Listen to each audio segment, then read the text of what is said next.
अध्याय 6। आपने स्वयं ईश्वर के दर्शन किए हैं? शुरू करते हैं। सुरेंद्रनाथ मित्र की बग्घी दक्षिणेश्वर पहुंची। बग्घी में से नरेंद्र तथा उसके 3 मित्र प्रियनाथ, मोती तथा दाशरथी सान्याल उतरे। रामचंद्र दत्त सबके पश्चात बग्घी से उतरे। नरेंद्र ने देखा कि मंदिर के घेर में प्रवेश करते ही सुरेश और राम दोनों ही अतिरिक्त श्रद्धा से नत हो गए। सिर झुकाए और हाथ जोड़े दर्शन के लिए मंदिर के भवन की ओर चले। नरेंद्र और उसके मित्र उस ओर नहीं गए। नरेंद्र के मन में अतिरिक्त सावधानी थी और उसके मित्रों के चेहरे पर उपेक्षा और ऊब के भाव थे। वे लोग ठाकुर के कक्ष के सामने जाकर रुके। कमरा लोगों से भरा हुआ था। लोग फर्श पर बैठे हुए पूरी तन्मयता से ठाकुर की बातें सुन रहे थे। ठाकुर पूर्व की ओर मुंह किए तख्त पर बैठे थे और प्रसन्न वदन ईश्वर की चर्चा कर रहे थे। जब एक बार हरि नाम या राम नाम लेते ही रोमांच हो जाता है, आंसुओं की धारा बहने लगती है, तब निश्चित समझो कि संध्यादि कर्मों की आवश्यकता नहीं रह गई है। तब कर्म त्याग का अधिकार पैदा होता है। कर्म आप ही आप छूट जाते हैं। उस अवस्था में केवल राम नाम, हरि नाम या केवल ओंकार का जप करना ही पर्याप्त है। संध्या वंदन का लय गायत्री में होता है और गायत्री का ओंकार में। नरेंद्र का सावधानी का कवच कब लुप्त हो गया उसे ध्यान ही नहीं रहा। वह ठिठक कर ध्यान से सुनने में लीन हो गया। ठाकुर की दृष्टि भी नरेंद्र पर पड़ी।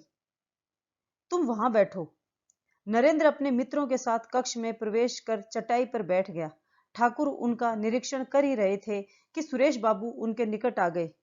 ठाकुर, यह वही नरेंद्र है जिसने उस दिन मेरे घर पर गीत गाया था। हाँ, अच्छा भजन था वह। ठाकुर ने नरेंद्र की ओर देखा। और क्या सीखा है? कोई बांग्ला भजन भी गाते हो? बांग्ला गीत तो अभी 2-4 ही सीखे हैं। तो उन्हीं में से कोई गाओ। बाजा उठा लो। ठाकुर ने एक कोने की ओर संकेत किया। नरेंद्र ने बाजा उठा लिया और गाया, मन चलो निज निकेतने। गीत के मध्य ठाकुर अंतर्मुखी हो गए और गीत समाप्त होते होते ठाकुर की चेतना बहिर्मुखी हो गई। वे अपने आसन से सहसा उठे और नरेंद्र की ओर चल पड़े। सबका ध्यान उस ओर चला गया। क्या कर रहे हैं ठाकुर? ठाकुर नरेंद्र के पास आ गए। नरेंद्र चकित सा रह गया। ठाकुर ने बिना कुछ कहे नरेंद्र का हाथ पकड़ उसे उसके स्थान से उठा लिया और खींचते हुए से कमरे के बाहर वरांडे में उत्तर की ओर ले गए। ठगे से नरेंद्र की बाह पकड़ उसे लगभग घसीटते हुए से वे एक कमरे में प्रवेश कर गए। उसकी बाह छोड़कर कमरे के कपाट का सांकल चढ़ा दिया ताकि कोई बाहर से भीतर न आ सके। वे नरेंद्र की ओर पलटे।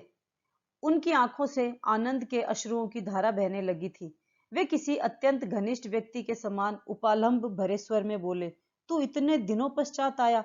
मैं किस प्रकार तेरी प्रतीक्षा करता रहा, तू सोच भी नहीं सकता। नरेंद्र भौचक सा उनकी ओर देखता रह गया। जाने वे क्या कह रहे थे।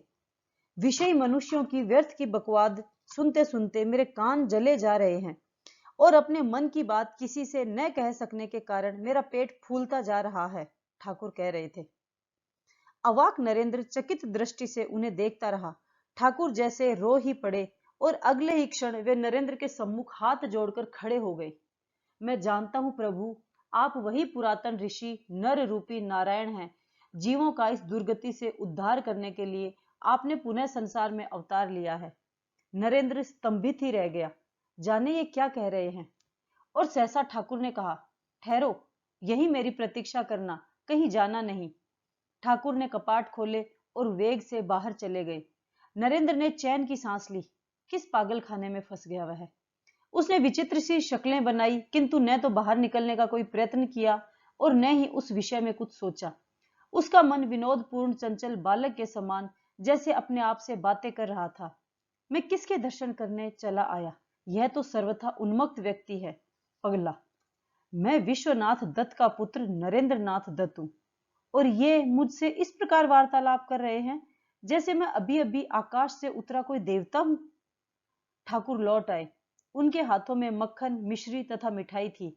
वे अपने हाथ से स्वयं ही आतुरता पूर्वक नरेंद्र को मिठाई खिलाने की चेष्टा करने लगे। खाओ। नरेंद्र ने उनका हाथ थामने का प्रयत्न किया। आप मिठाई मुझे दे दीजिए। मैं अपने मित्रों के साथ बांटकर खाऊंगा। इस प्रकार उनसे छिपकर एकांत में खाना शोभनीय नहीं है। वे लोग भी खाएंगे, पहले तुम तो खा लो। ठाकुर ने हाथ बढ़ाया, किंतु नरेंद्र ने तत्काल मुंह नहीं खोला। थोड़ा मक्खन उसके मुंह पर लिपट गया। बाध्य होकर उसने मुंह खोल दिया। ठाकुर खिलाते रहे और उनके आग्रह के सम्मुख सर्वथा असहाय होकर नरेंद्र खाता रहा। बोल, तू शीघ्र ही एक दिन मेरे पास आएगा। अकेला आएगा न? बोल, ठाकुर ने कहा। आऊंगा, शीघ्र आना, अधिक विलंब मत करना, और अकेले आना। नरेंद्र ने स्वीकृति में सिर हिला दिया। ठाकुर ने कमरे के कपाट खोल दिए और बाहर आ गए। नरेंद्र भी उनके पीछे पीछे बाहर निकला। वे दोनों लौटकर अपने अपने स्थान पर इस प्रकार सहज भाव से बैठ गए जैसे विशेष कुछ भी घटित ही न हुआ हो। देखो तुम लोग, नरेंद्र सरस्वती के प्रकाश से किस प्रकार दीप्तिमान है, सहसा ठाकुर ने कहा। लोग चकित होकर नरेंद्र की ओर देख ही रहे थे। उसके मित्रों के चेहरे पर उपहास का भाव था। रामचंद्र दत्त तथा सुरेश बाबू प्रसन्न थे। नरेंद्र ने एक बार चकित होकर ठाकुर की ओर देखा और संकोच से सिर झुका लिया। रात को निद्रा से पूर्व क्या तुम्हें कोई प्रकाश दिखाई देता है? ठाकुर ने नरेंद्र से पूछा। जी हाँ, नरेंद्र ने कुछ विस्मित होकर पूछा। क्या अन्य लोगों को दिखाई नहीं देता? ठाकुर ने उसके प्रश्न का कोई उत्तर नहीं दिया, जैसे अपने आप से ही बोले, सब कुछ सिद्धांतानुकूल है। उन्होंने दृष्टि उठाकर उपस्थित लोगों की ओर देखा। देखो, यह लड़का अपने जन्म से ही ध्यान सिद्ध है। तुम लोगों को जैसे देख रहा हूं, तुम लोगों से बातचीत कर रहा हूं, वैसे ही ईश्वर को भी देखा जाता है और उससे भी बात की जा सकती है। उनका स्वर अवसाद में डूब गया। किंतु वैसा चाहता कौन है? लोग स्त्री पुत्र के शोक में घड़ों आंसू बहाते हैं, विषय और धन के लिए तरसते हैं, किंतु ईश्वर के दर्शन नहीं हुए यह कहकर कौन रोता है? कौन यह कहकर दुखी होता है, जैसे कि नरेंद्र ने गाया, जाबे की है दीन आमार विफले चालिए। नरेंद्र ने मुग्ध भाव से उनकी ओर देखा। ईश्वर को मैं नहीं पा सका, यह सोचकर कोई व्याकुल होकर उन्हें पुकारता है तो वे अवश्य ही उसे दर्शन देते हैं। नरेंद्र तन्मय होकर उनकी ओर देख रहा था, किंतु जैसे मात्र देखने से उसे संतोष नहीं हो रहा था। वह अनायास ही उनकी ओर सरकने लगा। तब तक सरकता ही रहा जब तक उनके एकदम निकट नहीं पहुंच गया। ठाकुर के एकदम सम्मुख पहुंच अपनी गर्दन उठा उसने उनकी आंखों में आंखें डाल दी। आपने ईश्वर के दर्शन किए हैं? ठाकुर अबोध बालक के समान हंसे, निर्दोष हंसी। हाँ, मैं उन्हें वैसे ही देखता हूं जैसे तुम्हें देख रहा हूं। नरेंद्र स्तब्ध रह गया। ऐसे उत्तर की उसे तनिक भी अपेक्षा नहीं थी। ऐसा उत्तर तो आज तक किसी ने नहीं दिया। कैसा विश्वास और कैसी दृढ़ता, कैसा सत्य! उसको अगला प्रश्न ही नहीं सूझा। वह उठकर खड़ा हो गया। बुरी तरह ऊब चुके उसके मित्र भी अपने स्थान पर उठ खड़े हो गए। वे लोग बिना कुछ कहे हाथ जोड़कर बाहर निकल आए।